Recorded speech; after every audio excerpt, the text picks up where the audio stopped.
Adventures in time and space, told in future tense.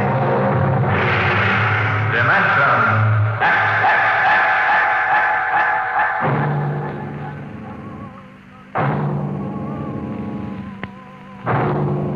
The National Broadcasting Company, in cooperation with Street and Smith, publishers of astounding science fiction, bring you Dimension X.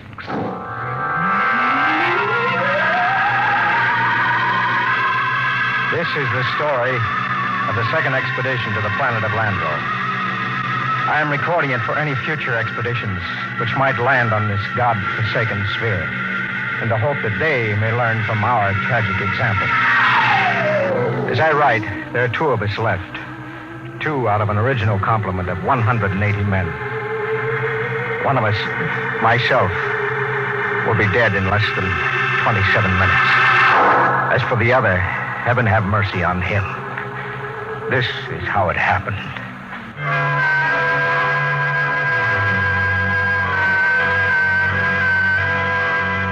On June 3rd, 1997, less than 2 months ago, the last of our supply ships blasted off Landro, headed for Earth. Well, there she goes.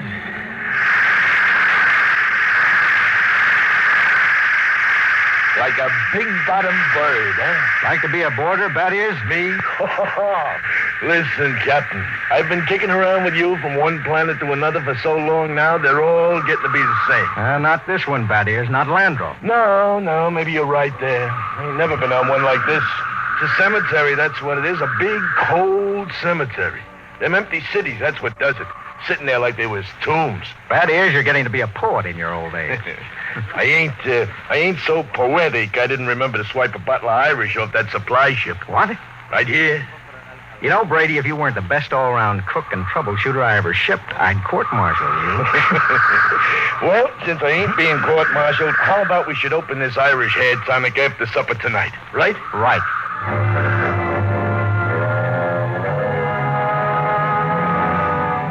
We walked back to the cluster of plastic huts we call the base. It was beginning to freeze up, and that purplish glow had settled across the planet. Yes, it was like a cemetery, all right. A cemetery of dead cities. We walked past one of them, a huge plastic dome with tall, graceful buildings, atomic power systems, vacuum conveyors. All perfect, all deserted, all ominous. How had it happened? Nobody knew for sure. But the best guess was that the plague had frightened the original inhabitants of the planet so that they had piled into rocket ships and headed for some distant planet. I often wondered why a civilization so advanced as Landro could not find a serum to beat the plague. Well, maybe the Aborigines back in the hills knew the answer. Those strange, ugly little people who had taken to the caves the day we landed. All we knew of them was what we found in the anthropological report of the expedition which preceded ours, and an occasional glimpse by someone on a hunting patrol. When I reached my shack, Morgan, the expedition surgeon, was waiting for me. He was sweating like a pig, and it wasn't the heat because my shack was as cold as a grave. Good evening, Captain Morgan. Well, what brings you here? It's Doctor? a matter of the serum, sir. What about the serum? It's just that, well, it's no good. No good. It's too cold. 10 years too cold.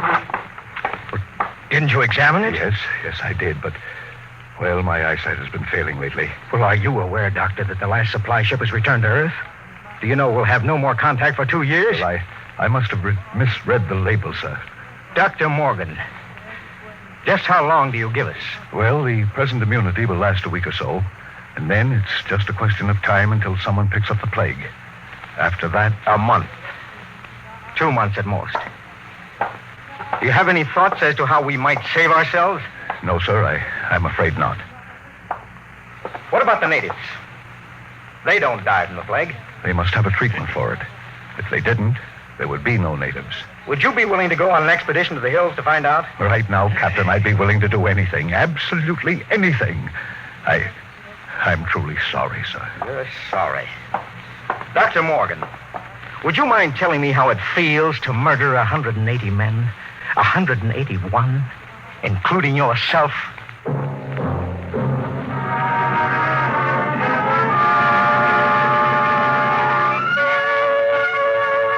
I did a lot of thinking after Dr. Morgan left my hut. It was still unreal for me. After all, the planning of an expedition was no simple thing. You put into it the results of years of training and experience. Every man on my crew was handpicked for his skill. And yet a simple thing like a myopic surgeon misreading a label could blast the whole thing. Yes, it was a shame. I did the only thing I could think of. I yelled for Batty-Ears Brady. Brady, get your carcass in here and hurry it up. Okay.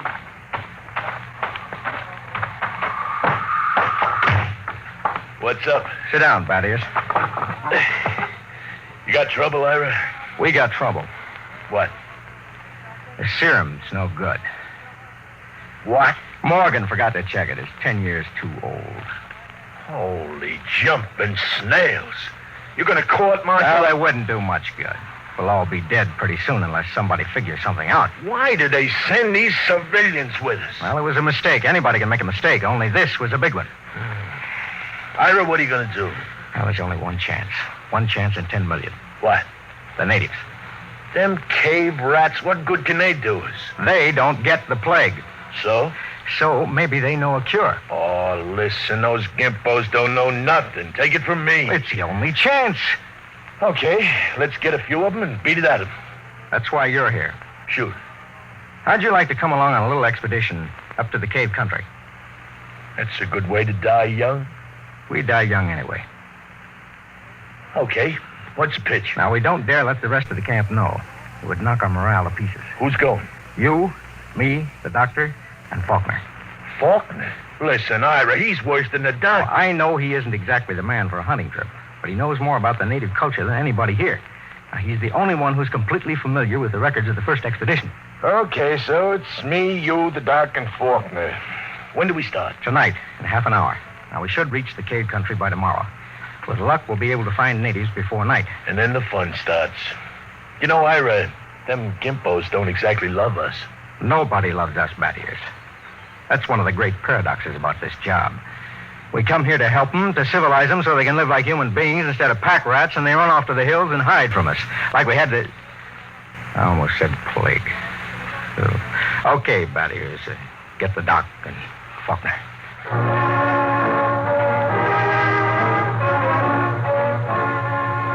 Benny Faulkner's body was small and consumptive.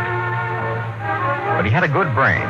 He was the best anthropologist the Interplanet Institute could recommend. He and Dr. Morgan were the only two civilians on the expedition. The rest of us were all Army or Space Patrol. And we hadn't been marching very long before Benny's frail constitution began to show signs of wear and tear. What's the matter, Benny? It's nothing. Just the dust. I'm allergic to dust. You hear that, Ira? He's allergic to dust. We better call off the expedition, huh? Easy, Batty-Ears. Yes, sir. Want to rest a while, Faulkner? It's okay. I can make it. Well, we should be in the cave country in an hour or so. It'll be daybreak then, and the going will be easier. How about you, Doctor? I'll make it. Okay. Let's go. Ira, What is it? don't look now, but very slowly turn your eyes to the right and look behind that big yellow rock. Okay. You see anything? No. Keep looking. Don't stop walking or let on. Okay. There. Look like a shadow or something. It's one of them gimpos. He's been following us now for almost an hour, dodging in and out behind rocks. I think there's more of them, too, but I couldn't swear. Well, anyway, they know we're coming. That's for sure. What do you think? Should we bring one in? Not yet. We don't know how many of them there are. Just pretend you don't see them. And above all, tell the others to show no signs of fear. There's nothing will start these simple-minded cavemen like fear.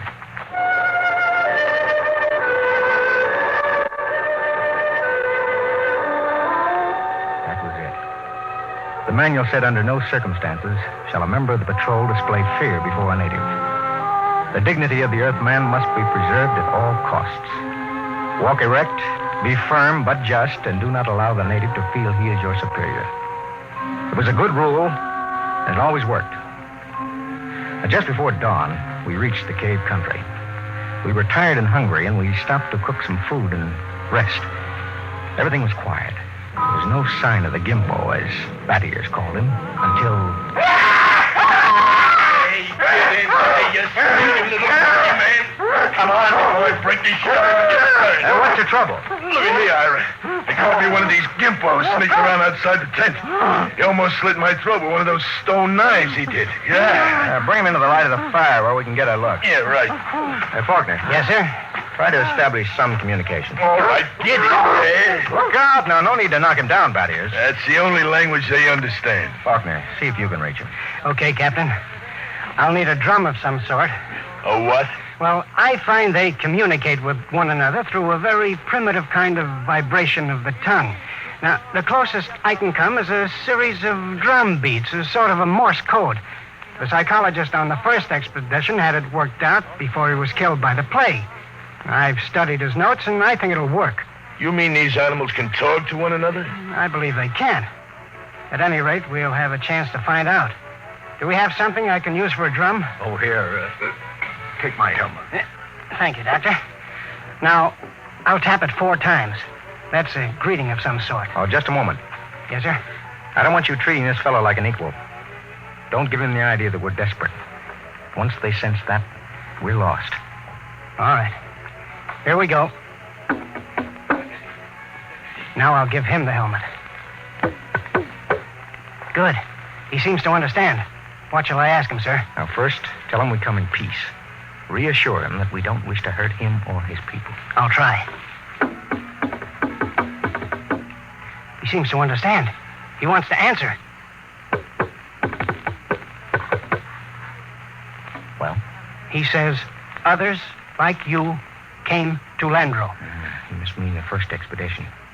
Go on. I want you to lead around to the subject of the plague gradually. Don't let on that we're desperate. I'll do my best, sir. It's a strange sight. On one side of the helmet crouched little Benny Faulkner. Across from him crouched the Landrian, a humpbacked gray little creature with an enormous head and those soft lavender eyes. I'm setting forth in this narrative the transcript of their conversation as Benny Faulkner later transcribed it from the best of his memory. Faulkner, we come as friends. Native. Why?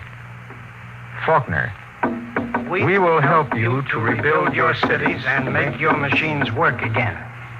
Why? We want to help you to enjoy the benefits of the great culture which once thrived on Landro. Why? Because we want to help you. If we ask you not to help us, will you go away? We stay for your own good. We have helped many others on other planets. How? We teach them a better way to live. Their way of life was better than your way. Have you tried our way? Why were your cities abandoned? Was it the plague? Yes. Do you still fear the plague? Yes. Do any of your people become afflicted? Some. How do you treat them? How do you keep the plague from spreading? Do you have a cure? How can we find a cure for the plague? Go among my people. Will we find the answer among your people? My people have the answer. Will you tell me the answer? Go among my people. The drum beats ended. As far as the Landrian was concerned, the conversation was ended. He rose to go, and Faulkner stepped from his path. But Brady was there to ensure the bet. Hold on there, bucko. You ain't going no place. Don't maltreat him, Brady. What'd he say, Benny? He says his people have the answer. What do you think? Well, there may be some truth in it.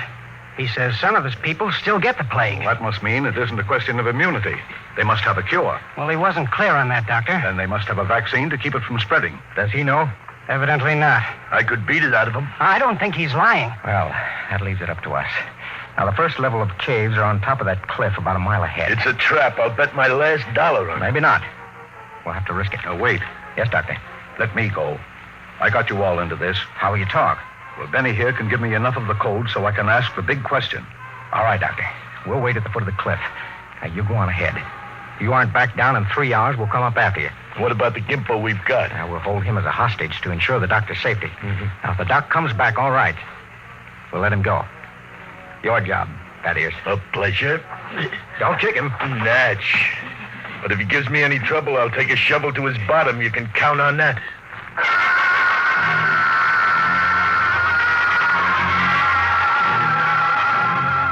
took Dr. Morgan about an hour to pick his way up the side of the cliff to the first of the openings where the Landrians lived. He waved to us before he entered the mouth of the cave. And we waved back. Then we settled down to wait. It was a long, long wait.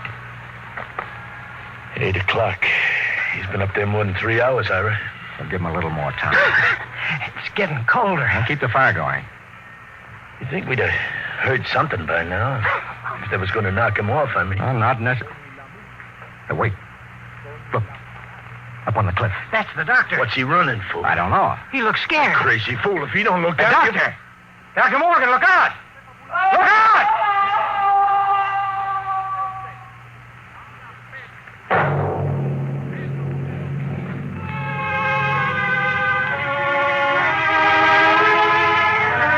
We found him at the foot of the cliff, crumpled and broken.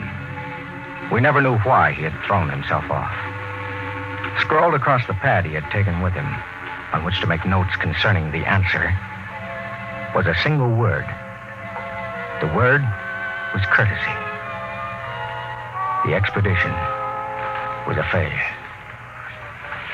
Okay, that's it. I have to head back for camp and just wait and pray. Not just yet, Ira. Okay? What's on your mind, Battier? If it's all the same to you, I'd like to take the gimpo here out behind the rocks and have a talk with him. Okay, Ira? What do you think you'll accomplish? I don't know. Just a quiet little talk. No violence. No violence. Just a real, earnest type conversation. Okay, Ira? It was one of those decisions a commanding officer dreads. 180 lives against the chance that Battier's could persuade the little gray man to give an answer he might not even know. I nodded, and Battier's took the little native off behind an outcropping of rock. He was back in 15 minutes, dripping with sweat. Well? Let's go, Ira. Nothing, huh? But nothing. Is he, Yeah, they ain't made very good, those little gray people. They come apart too easy. So, let's go, Ira. All right. Benny. Hey, Benny. What is... I feel kind of sick all of a sudden. He's got a weak stomach. Dust allergy. Hey, wait a minute. What is it, Benny? The back of my head. Dull kind of pain. Stick out your tongue. Give him a hand, Battiers. We've got to get him back to camp. What is it? I'm not sure. But that blackness on the tongue and the headache, it could be the plague.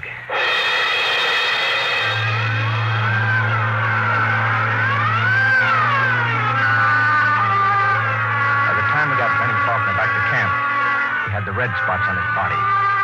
And then the fever began to rage. It was a plague, no mistake about it. Before morning, Collins, the supply sergeant, had it. Then it was Peabody. After that, the men went down like 10 pins. They screamed and moaned. And then they died. Come. Hello, Battiers. Ira? Have a drink. It's the last of the cough medicine. Yeah.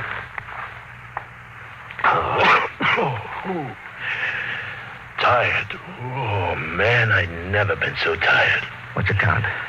We lost 6 more today. 6. That makes 29 dead. 29 in less than a week. It's them stinking natives. They put the whammy on it. I'd take it easy. Easy. I'd like to take a machine gun up to them hills and knock off the whole bunch of them. How's Benny? Now, that's a funny thing. I went into his tent this morning figuring sure he'd be dead by now. Instead, I see his fever is down a couple of points. It's amazing.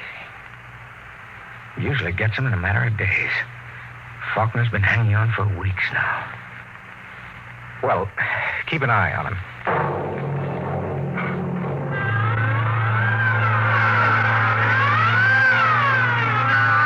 It was a nightmare of eternity after that.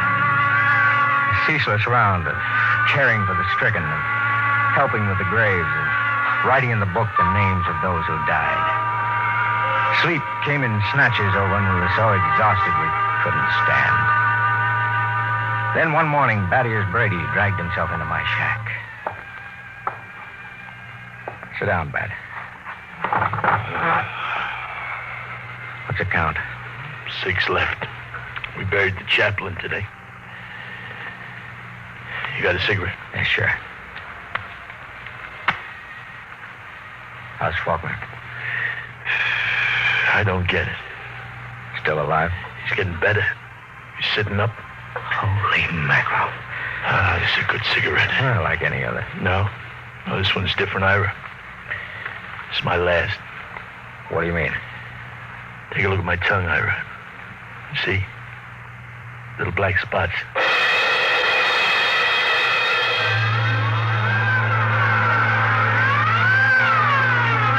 Somehow, I managed to get him into bed. He was already raving when I gave him the last of the morphine. It was incredible. Big, brawling Bad-Ears Brady, a tower of strength, lying sick and whimpering on a cot. I went out on the moors to think. The sun was a dull red glow. Cold breeze whipped up. The planet at Landro was an emptiness. I thought about Bad-Ears and Dr. Morgan and Benny Faulkner. Why should Faulkner, of all of us, recover from the plague from which no man recovered? I turned and went back to see Benny Faulkner. Hello, Captain. Hello, Benny. How are you? It's good. Got up and walked a couple of steps today. How goes it? Brady's down. Oh. Listen, Benny. There must be some reason why you survived the virus. Well, how about you? Why didn't you ever even get it? I give it time. What can I do? I want you to tell me everything you know about yourself, everything you can remember. But why? Because somewhere in your makeup is some little thing that makes the difference. At least I can leave a record for any future expedition that comes to Landro. Okay? Okay, Captain Warren. Where do you want me to start? At the beginning. Now, I'm going to take notes.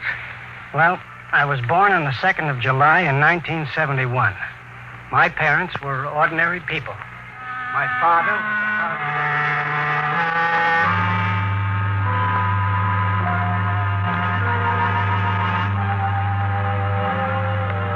Now, look, Captain, I've told you everything I can remember.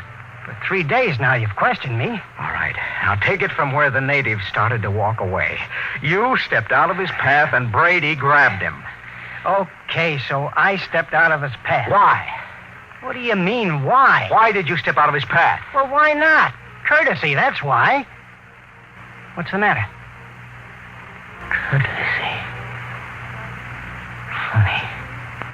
That's the word that Dr. Morgan had written in his notebook. Well, I don't see... I don't either. Hey, tell me, why should you want to be courteous to a native? Why not? What about maintaining your own dignity? Are you talking about dignity or arrogance? Look, I don't get this at all, Captain. You're familiar with the records left by the first expedition, Benny. What happened with the natives? Well, the natives were friendly enough at first, but after a while, they went back to the caves. And when we got here, they wouldn't come near us, right? Right. Yet we came to help them. So what? So maybe this, Benny. Maybe we were all wet in our deductions. Maybe those cities weren't deserted centuries ago after all. Maybe these little people up in the caves are the same people who used to live in those cities. Well, why should they leave? Well, maybe they found out the big cities weren't the answer. Maybe they found out that civilization doesn't necessarily bring happiness. So they just packed up and left. Returned to the simple life. That doesn't make sense. You're forgetting the plague. Benny, what is the plague? Well, I don't know. I think the plague was nothing more than what we know as greed and arrogance.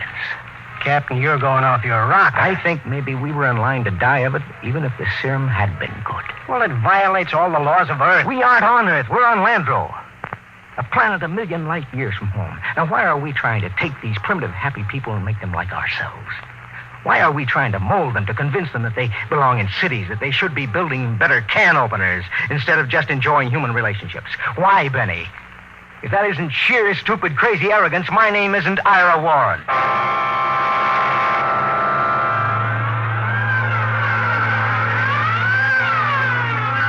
The other four went that night. 3 days later, that here's Brady died. In his delirium, he was howling about how if he could just get his hands on one of those stinking natives, he'd wring the answer out of him. After I buried him, I went back to Benny Faulkner's tent. Faulkner was getting out of bed as I entered. How's he, Captain? I just buried him. Holy Mother in heaven. That means 2 of us. 2 out of 180. Not 2. Just 1. Oh, but you're all right. I have a headache. I'm beginning to sweat a little, too. Well, can I help you any? No, I think I'll go back to my shack and finish writing the report. Well, maybe it isn't the plague. No, Benny, I've seen it too many times to kid myself about it. Look, Captain, you don't believe that junk about courtesy, do you? I mean that stuff you were talking about the other night? That's a lot of nonsense. You must know that. Holy mackerel, Captain. You can't believe it. You can't. Good night, Benny. I think I'd like to be alone for a while. Okay. Good night, Captain Warren.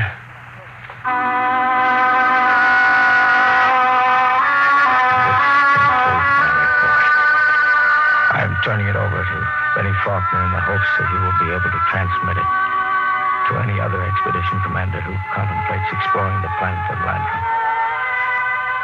The fever is beginning to mount now. My hands tremble as I write. The end should not be far off. You see, I didn't have a chance. I stepped out of no paths.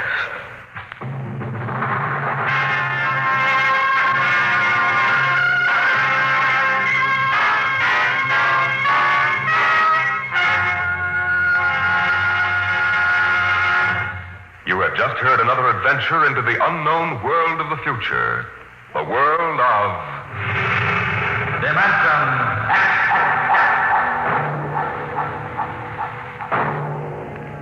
We are just beginning to discover how boundless our universe really is. And yet, what would it be like to live in a world no larger, say, than a single gigantic rocket ship? You'll find out more about it on Dimension X next week when we present Robert Heinlein's Universe. Dimension X is presented each week by the National Broadcasting Company in cooperation with Street & Smith, publishers of the magazine Astounding Science Fiction.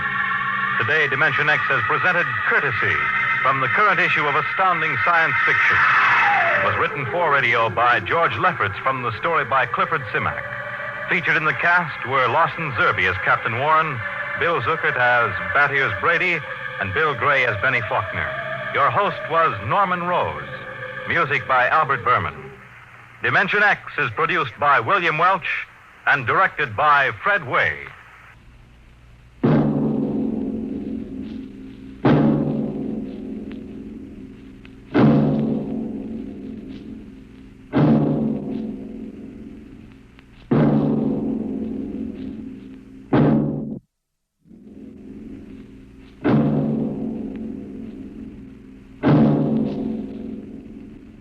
Dimension X came to you from our Radio City studios in New York. This is NBC, the national broadcasting company.